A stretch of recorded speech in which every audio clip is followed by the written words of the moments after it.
Lalo pong umiinit ang usapin dito po kanila Vice Ganda at Ayon Perez. At ngayon nga, meron pa pong grupo na nagdemanda sa kanila.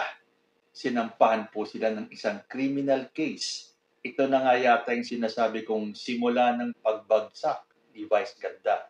Meron po akong ginawang video niyan. Kung gusto niyo pong mapanood, ilalagay ko po sa description box yung link. In-upload ko po yun sa aking bagong YouTube channel, yung Tito Manny TV. Doon po tinalakay ko yung issue ng simula ng pagbagsak ng karera ni Vice Ganda nang dahil po dito sa suspension ng It's Showtime at nang dahil lang doon sa pagsubo nila ng icing ng cake ni Ayon Perez at dahil lang po sa hindi nila paghingi ng sorry. Kung tutuusin po kasi, hindi nalalaki sana itong issue na to kung natuto lang magpakumbaba ni Ayon Perez at ni Vice Ganda. Hindi po eh. Ang ginagawa pa nila, halos araw-araw, meron silang pasaring, meron silang patutsada kay Miss Lala Soto na chairperson ng MTRCB na para bang desisyon lang ni Lala Soto na bigyan o patawan ng suspensyon ang It's Showtime. May mga miyembro po ang MTRCB. And in fact, hindi naman po bumoto si Lala Soto, kundi yung mga miyembro lang. Ang pinalalabas naman kasi itong mga supporters at nila Vice Ganda na meron pa rin impluensya si Lala Soto porque siya ang chairperson. So, ibig sabihin parang nadala niya yung desisyon ng mga members ng MTRCB. Ano ba ang tingin niyo sa mga miyembro ng MTRCB? Walang sariling pag-iisip. Pinagpipilitan niyo na dahil siya ay anak ni Tito Soto na kasama sa EAT na kalaban ng It's Showtime, sinabi na rin ni Lala Soto, ang paghingi ng sorry ay magkakaroon ng magandang resulta dito sa kaso nila. Pero hindi eh. Para bang pinoprovoke pa ni Vice Ganda ang MTRCB. Masyado siyang, anong word ba yun? Haughty, mapagmataas, bordering on the bay, kayabangan na talaga na akala mo hindi siya pwedeng salingin. O ano ngayon to? May nagdemanda na sa inyo ni Ayon Perez ng criminal case. Ayon po dito sa bandera, Vice Ganda, Ayon Perez sinampahan ng kasong kriminal ng social media broadcasters dahil sa pagsubo ng icing. Basahin ko po Kasong kriminal na ang isinampa ng isang grupo laban sa magpartner na Vice Ganda at Ayon Perez, kaugnay pa rin ng umano'y indecent acts na ginawa nila sa It's Showtime. Pagkatapos ng magpahayag ng suporta ang Christian Coalition Movement sa Movie and Television Review and Classification Board sa naging desisyon nitong patawan ng 12-day suspension ang It's Showtime, ay may bagong grupo ang kumastigo kina Vice at Ayon. Nakatanggap ang bandera ng official statement mula sa kapisanan ng Social Media Broadcasters ng Pilipinas Incorporated hinggil sa pagsasampa nila ng kaso laban kina Vice at Ayon. Ito'y may connect pa rin sa pagsubo ng magkarelasyon ng icing gamit ang kanilang daliri sa Isip Bata segment ng It's Showtime noong July 25. Ito pa yung isa pinagpipilitan nila na mga bata naman daw ang nakakita at wala pa daw muwang ang mga bata. Pero iba na po ang panahon ngayon. What with social media, advanced na po ang pag-iisip kahit na ng ating mga kabataan. So ito dapat hindi ginagawa sa harap ng mga bata. Kung ito ginawa nila ayon sa Vice sa ibang segment ng kanilang show, sila po ay mapapansin pa rin ng MTRCB sa kadahilanan indecent act po yung ginawa nila. Lalo na ito sa harap pa ng mga bata. Tuloy ko, ilang miyembro ng grupo sa pangunguna ni Attorney Leo Olarte ang nagtungo sa Quezon City Prosecutor's Office nitong Lunes, September 11 para formal na magsampa ng reklamo laban sa dalawang host ng It's Showtime. Ayon sa KSMBPI, kasong paglabag sa Article 201 ng Revised Penal Code na may kinalaman sa Section 6 ng Article 201 at sa Republic Act No. 10175 o Cybercrime Prevention Act of 2012 ang isinampa nila laban kina Ayon at Vice. Kamakailan lamang ay nagpahatid ng suporta ang naturang organisasyon sa MTRCB kasabay ng pakikipag-meeting nila kay Chairperson Lala Soto. Handa raw silang makipagtulungan sa ahensya upang mapigilan at maiwasan ang mga immoral content sa noontime show sa TV. So ito yon. Sinasabi ng mga supporters ni Vice Ganda ay may kinalaman daw si Lala Soto kaya nagsampa ng demanda itong grupo ng KSNBPI.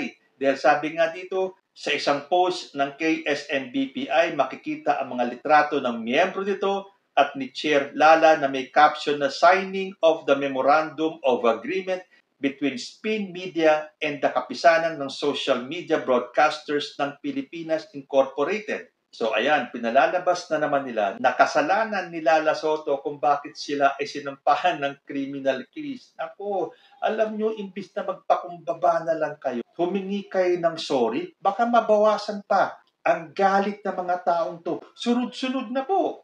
Baka magkatotoo yung sinabi ko sa video ko na ito na ba ang simula ng pagbagsak ni Vice Ganda. Makikita nyo rin dun sa isang video ko na sinabi ni Vice Ganda na natatakot siyang malaos. Baka ito na ang simula ng pagkalaos mo, Vice. Pero hindi pa rin eh.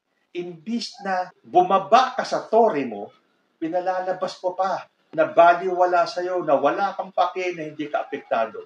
Hindi ka nga kaya talaga apektado, Vice? Imposibleng hindi ka naapektuhan. Kahit na dyan sa It's Showtime, parang hindi ka bothered. Aba, ibato ka na lang kung di ka maapektuhan nito. Ang dami nang nagagalit sa'yo. Dahil imbis na magpakumbaba ka para hindi na mag-escalate ng ganito, in-fighting mood ka pa. Ano ang pinalabas mo nung sinabihan ka ni Juan Ponce Enrile ng bastos ka? Bastos kang tao. Yan ang sabi ni JPE sa'yo. Pero wala ka pa rin pake. Parang unbothered ka. Ang nasabi mo na lang na ikaw ay relevant saka dahil ikaw ay famous. Ngayon ito, may nagsampa ng criminal case na hindi yan civil case. Meron niyang kaukulang kulong. Yun ang kakaharapin mo. Makukulong kayo. And again, naging defiant ka na naman. Ano ang sinabi mo tungkol dito sa mga nagdemanda sa'yo? Kalma lang. Ako lang ito. Hindi naman ako politiko, something like that. Kasi parang pinalalabas mo, kasi itong mga grupong ito ay tatakbo sa susunod na eleksyon ng party list. Tapos si Juan Ponce Enrile ay politiko din. So sinasabi mo, kalma lang. Ako lang ito, hindi ako politiko. Ano ba yan, Vice? Nako, wag sana magkatotoo yung sinasabi ko na ito na ang simula ng pagbagsak ng karera mo. Yan pa naman ang kinatatakot mo. Isipin mo, yung maaapektuhan, hindi lang naman kayo. Kayo baliwala kung masuspend kayo ng 12 days. May pera kayo, mayaman kayo eh. Yung mga maliliit na tao, yung mga staff and crew at iba pang mga nagtatrabaho dyan sa It's Showtime. Sa bagay, pagkakarinig ko ikaw ang bahala sa kanila. Nasusustentuan mo sila for the next 12 days. Abay, kung magkaganon man matuloy ang suspension, hindi ba dapat lang? Dahil ikaw ang dahilan kung bakit kayo masususpend. Imbis na nagpakumbaba ka, imbis na bumaba ka sa tore mo, oo, tore, kasi ang tingin mo sa sarili mo, high and mighty, na walang pwedeng kumastigo sa'yo, walang pwedeng bumatikos kung mali na ang ginagawa mo. Okay, sa mga supporters mo, okay lang yan. Supporters mo yan eh. Supporters ng It's Showtime, supporters ng Vice and Ion. May mga natapakan kayo. Bakit hindi tumulad kanila Wally Bayola? Nagkamali, humingi ng sorry. At saka si, pangalan to, Regine Tolentino. Nagkamali, nagkaroon ng malfunction yata yung damit. Humingi ng sorry. Bakit ikaw hindi mo magawa yun? Makakabawas ba ng pagkatao ninyo? Makakabawas ba ng salapi mo yun? Makakabawas ba sa ningning ng iyong bituin kung hihingi ka ng sorry? Hindi eh. Nagmamatigas ka pa kung ano-ano pa ang pinasasaring mo, pinaririnig mo sa MTRCB. Tandaan natin, si Lala Soto is person with authority. Sa bagay, hindi na ako magtataka. Kung ang gobyerno nga natin, pinariringgan mo, pinatututsadahan mo eh. Ito pa kayang si Lala Soto lang? Chairperson lang ng MTRCB na akala ninyo kakayan-kayanin na lang ninyo. Ito nga ngayon, sinasabi ng kampo ni Lala Soto na nakakatanggap sila ng death threats at kung ano-ano mga negative na mga comments. Karamihan po sa mga comments na yon ay galing sa mga supporters ni Vice Ganda. Kayo mga supporters, Masasamahan nyo ba si Vice Ganda sa presinto? Pag sila nakulong, sasama ba kayo?